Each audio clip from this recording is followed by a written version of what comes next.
Section 5.2, Adding and Subtracting Polynomials. Alright, this section starts off with a bunch of, really the whole section is a review from O305 again, but we start off with a lot of vocabulary, just kind of definitions and words for things. First term being the word terms, which are expressions, any expression that's separated by a addition or subtraction sign, we consider a separate term.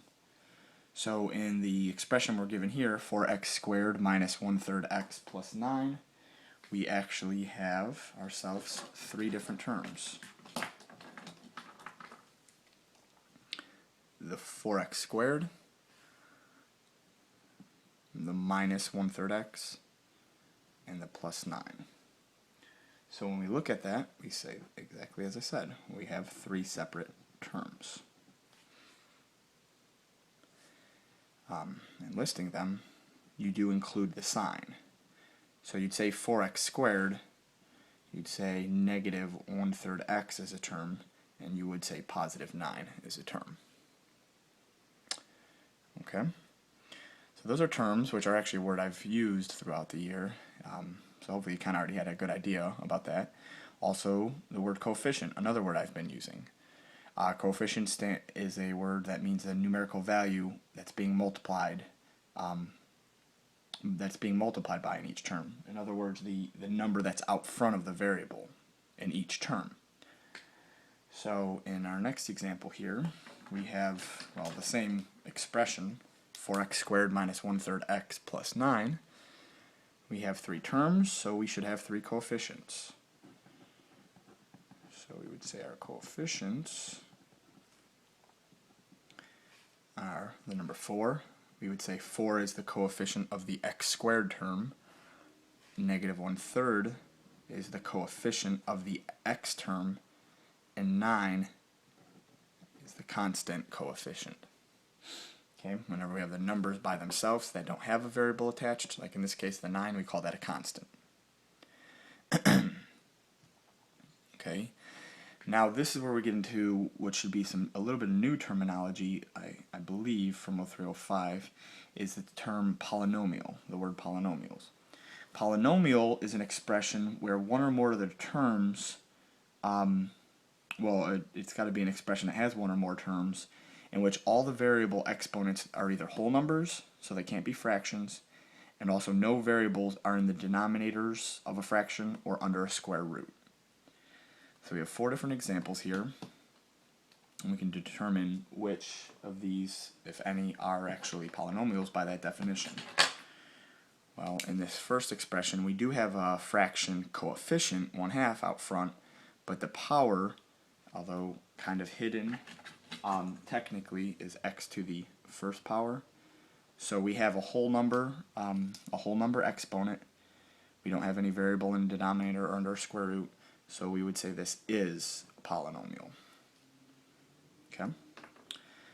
And it's two terms, so it fits that description. Our next expression is a single term, because there isn't a second term on the other side of a subtraction or another term on the right hand side. It's all one single term, although two variables. Our variables are whole numbers. It's okay that we have the negative out front coefficient. There's no rule against having that. In a polynomial, this also would be considered a polynomial. Our next expression does have negative exponents. We didn't necessarily say that that was an issue, except for the fact that in the last section, if you remember how we handle those negative exponents, is we would take an expression like this, x to the negative 1, and we'd have to take the reciprocal, flip it. So that's equivalent to saying 1 over x to the 1 power. And then the same with 3x to the negative 2. If we were handling that negative exponent, we would take the x to the negative 2 piece and flip that and bring it down to the denominator of a fraction.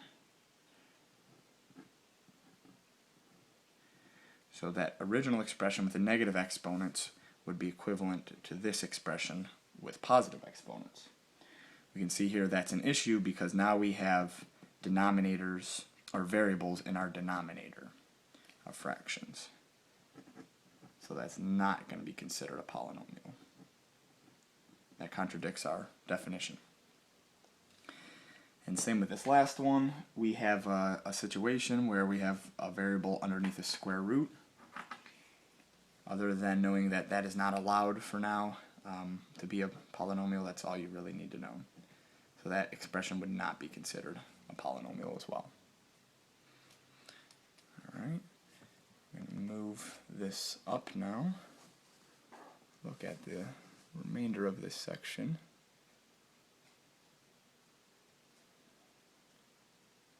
Okay.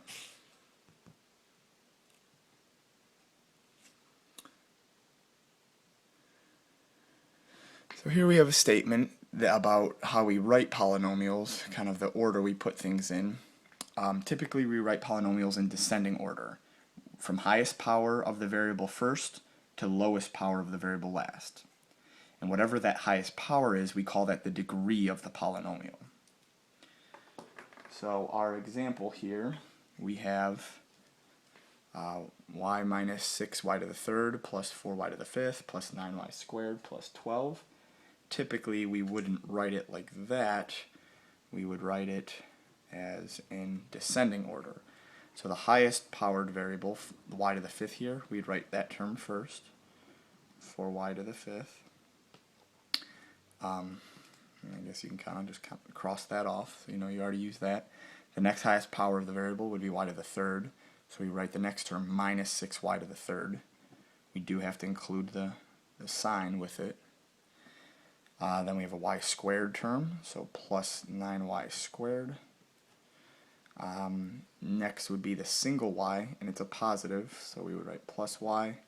And then our constant term, the 12, that would always come last. Okay, so when we're writing in descending order, the constant term does always come last. So now that we have it written in that form, our lead term, that power of that variable would be your degree. So in this case, the degree is the number 5, because we have y to the fifth there. So degree would be 5. The highest power in the polynomial, that's our degree.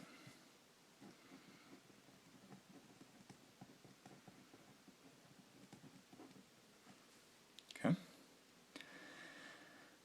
All right, the last bit of terminology. What we call polynomials based on how many terms they have. A monomial is a polynomial that has just a single term. Binomial is when we have 2 terms. And a trinomial is a polynomial that has 3 terms. Okay, bi, like bicycle, 2 wheels. Trinomial, like triangle, 3 sides. Okay, 3 terms for a trinomial, 2 terms for a binomial. Mono is a single term. That prefix mono means 1. Alright, so we have various expressions over here. We're going to determine, for each of them, are they in descending order? What would the name we'd give it? Mono, binomial, trinomial, and give the degree.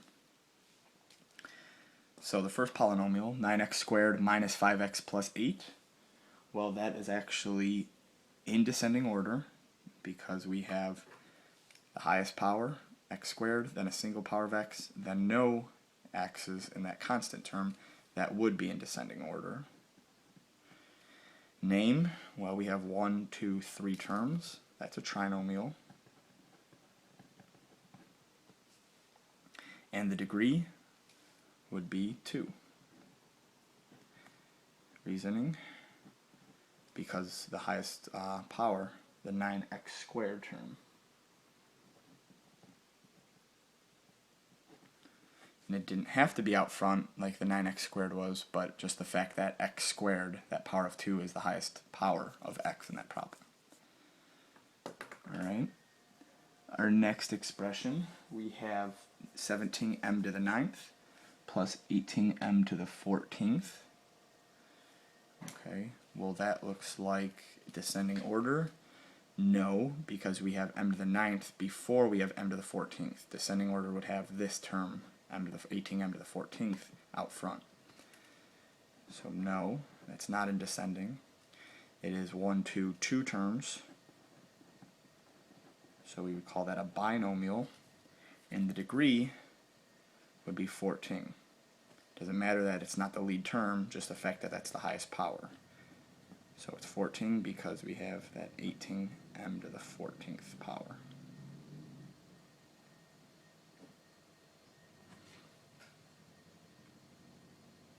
Okay. Can't really read that.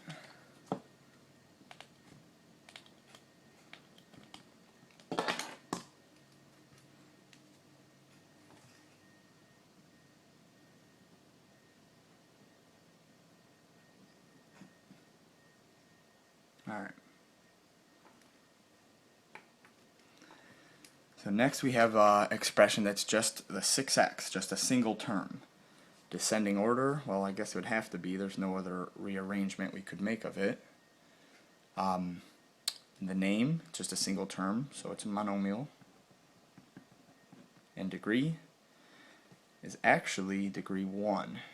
If you remember, an x by itself, technically, even though there's no power shown, is a single power of x. So that is technically the first power then. So it would be degree 1.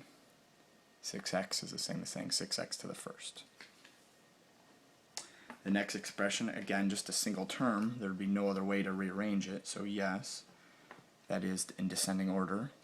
Again, it's a monomial. It's just a single term. And the degree, this is a little tricky because you, again, don't see a power.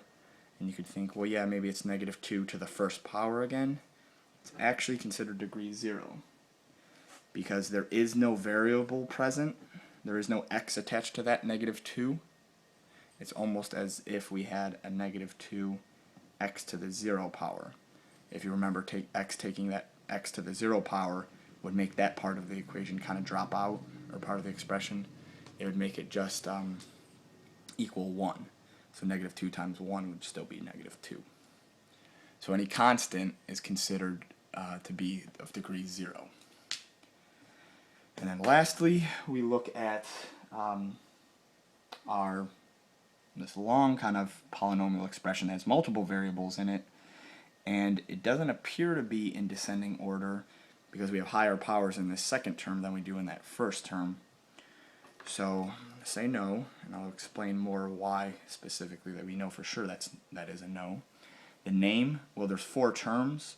We don't give that any specific name after 3, so it's not really applicable. We just call it a polynomial. And then the degree, well, let's explain how we find this. When we have multiple variables. So for multiple variables, what we end up doing is adding the exponents in each term. Okay. So we need to look at each term, add our exponents. So for the 13xy to the 4th, well, we have x to a single power, y to the 4th, 4 plus 1 gives us 5th degree. So that first term has a degree 5. And we have to add up the exponents for the second term. 9 plus 3 gives us 12. The third term, a single x, a single y. That gives us degree 2. And then the last term is just a constant 4 by itself. Remember, that is just degree 0. So the highest term of those 4 would be the term that was degree 12. So we'd say this polynomial is degree 12. Okay. So now we'll flip to the back.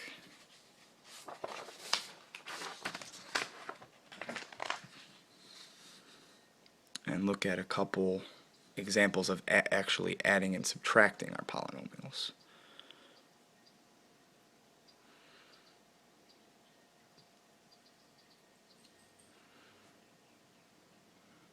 Alright, so when we add and subtract polynomials, we kind of forget about those exponent rules we dealt with in 5.1, and really we just combine our like terms, which Like terms, you remember, have to have the same variable and the same exponent. Again, this is still kind of review from 05. So we combine our like terms, and when we do that, we just combine our coefficients.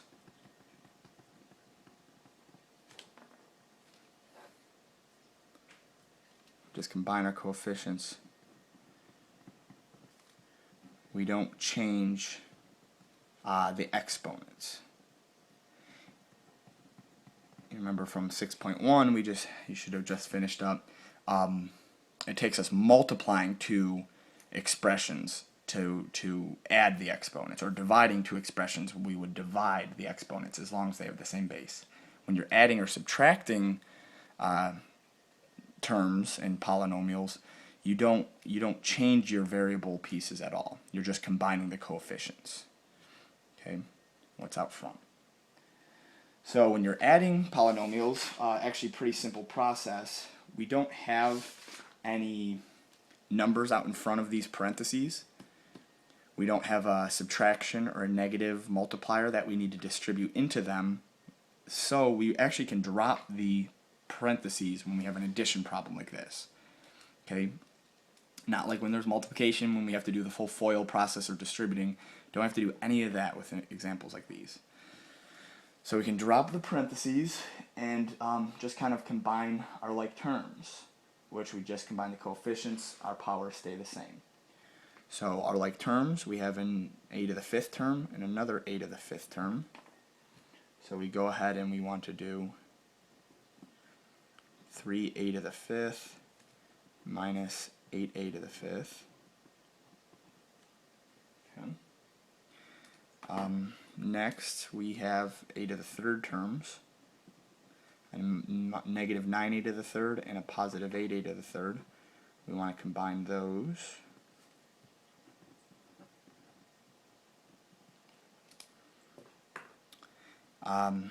Then we have a 4a squared. Nothing over here to combine with that because we don't have another a squared term. And then on this side we do have a constant 2, but nothing to combine with that. So we have to just kind of drop those pieces down.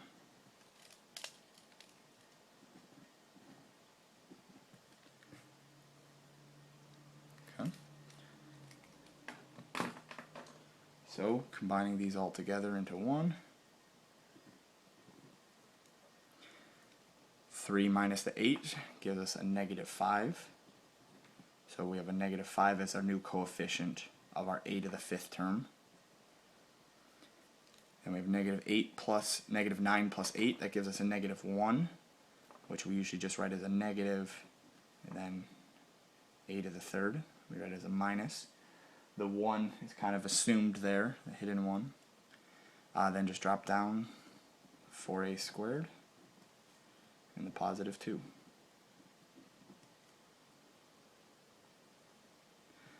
So if you need to leave yourself a note how we got that, just combine the coefficients.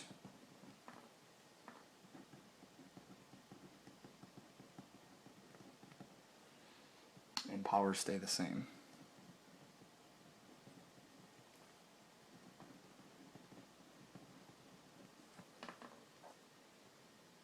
Okay.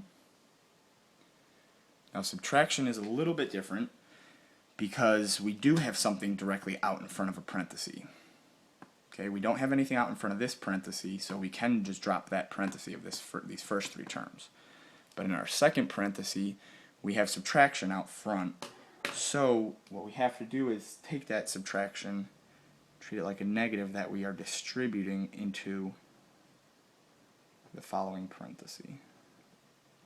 Each term we distribute it to, and if you recall, all this will do is change the sign of each term.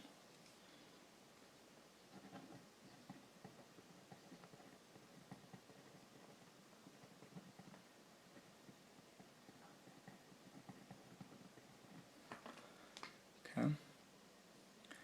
So we can rewrite our expression, our polynomial problem here, as minus 6m to the 2nd minus 8m plus 5. Again, that parenthesis shouldn't change. And we can change it to addition now. Well, we changed it to addition, sorry, because we changed the sign here. A negative 5m squared, now that we changed the sign, becomes a positive 5m squared. A plus 7m becomes the opposite, a minus 7m. And a minus 8, after we distribute the negative, becomes a plus 8. So the sign of those last three terms inside the parentheses now change. And now we can treat this like the addition problem we did above. We want to combine our like terms to simplify. So we have a minus 6m squared plus 5m squared. We can rewrite that. Kind of want to group those together. We have a minus 8m and a minus 7m.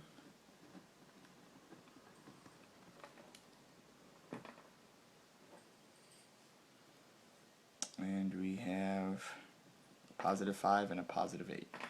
You can always combine constants, numbers that are by themselves. Those are also considered like terms. So the 5 plus 8.